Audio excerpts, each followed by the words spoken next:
এটা তো পশ্চিমবঙ্গের বাচ্চা বাচ্চা জানে।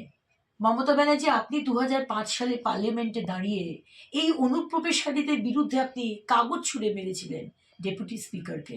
কি হয়ে গেল মমতা ব্যানার্জি যে 180 ডিগ্রি আপনি চেঞ্জ হয়ে গেলেন? এখন অনুপ্রবেশকারী, রোহিঙ্গা, মৃত ভোটার তাদের নাম কাটা গেলে আপনার খুব অসুবিধা হচ্ছে। বাংলার মানুষ বুঝতে পারছে, সবাই বুঝতে পারছে যে কেন আপনি এসআইআরকে যেন তেন প্রকারে আপনি থামাবার চেষ্টা করছেন।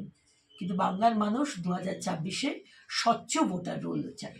তৃণমূল সরকারের জন্য লাভলি খাতুনের মতো বাংলাদেশের মানুষ, তাকে আপনারা পঞ্চায়েত প্রধান বানিয়ে দিয়েছেন, কাগজপত্র দিয়ে দিয়েছেন। এগুলো ভারতবর্ষের মানুষ বুঝেছে। বাংলার 10 কোটি মানুষের জীবন নিয়ে ছেলেখেলা করছেন, আর ভারতবর্ষের 140 কোটি মানুষের সাথে ছেলেখেলা করছেন সিকিউরিটি নিয়ে। এগুলো আমরা করতে দেব না।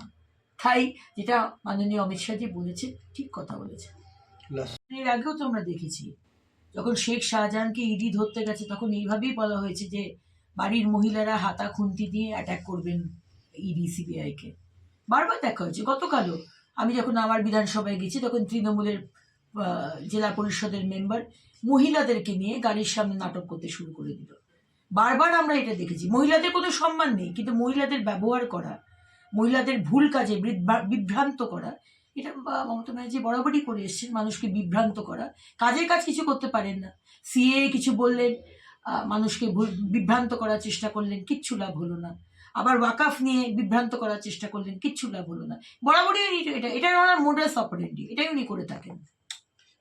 বলেছেন মাননীয় গৃহমন্ত্রী আজকে যে কথাটি বললেন যে আজকে আমাদের প্রায় 2200 কিলোমিটারের আমাদের বর্ডার, সেখানে প্রচুর জায়গা রয়েছে যেখানে বারবার বলা সত্ত্বেও এই মমতা ব্যানার্জি, আপনি, আপনার সরকার জমি দিচ্ছে না।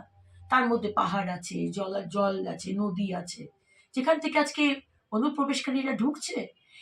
এর আগেও তো আমরা দেখেছি, যখন শেখ শাহজাহানকে ইডি ধরতে গেছে তখন এইভাবেই বলা হয়েছে যে বাড়ির মহিলারা হাতা খুন্তি দিয়ে অ্যাটাক করবেন ইডি সিবিআইকে।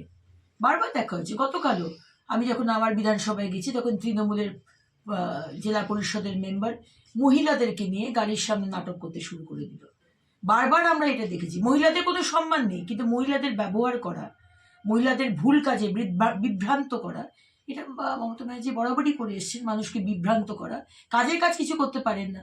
সিএ কিছু বললেন, মানুষকে বিভ্রান্ত করার চেষ্টা করলেন, কিচ্ছু লাভ হলো না। আবার ওয়াকাফ নিয়ে বিভ্রান্ত করার চেষ্টা করলেন, কিচ্ছু লাভ হলো না। বরাবরই এটা ওনার মোডাস অপারেন্ডি, এটাই উনি করে থাকেন।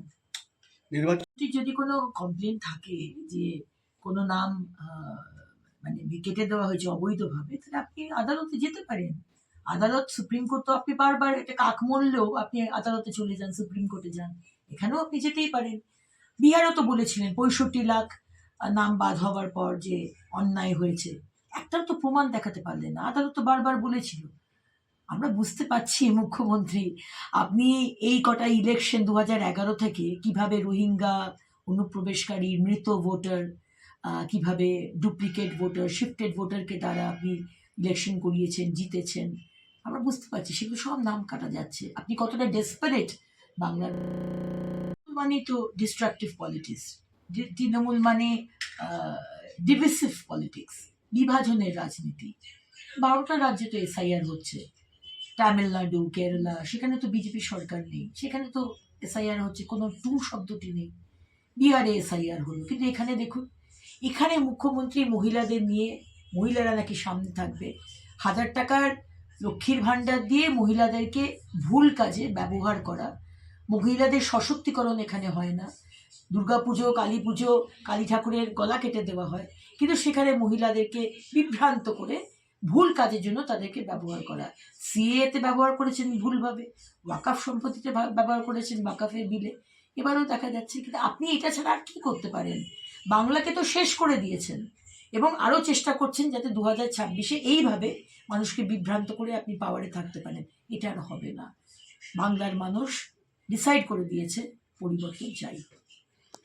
আদালতকে তো মানে না তো। আজকে আদালতের যে কোনো রায় যদি মমতা ব্যানার্জি এবং তার সরকারের বিরুদ্ধে যায়, আমরা দেখেছি আদালতের বিচারপতি এবং আদালতের আইনজীবীদের হেকেল করা হয়, হেনস্থা করা হয়, বাড়ির সামনে পোস্টার ফেলা হয়। সিসিটিভি ক্যামেরাতে দেখা যাচ্ছে কারা পোস্টার ফেললো, কিন্তু তাদেরকে অ্যারেস্ট করা হয় না।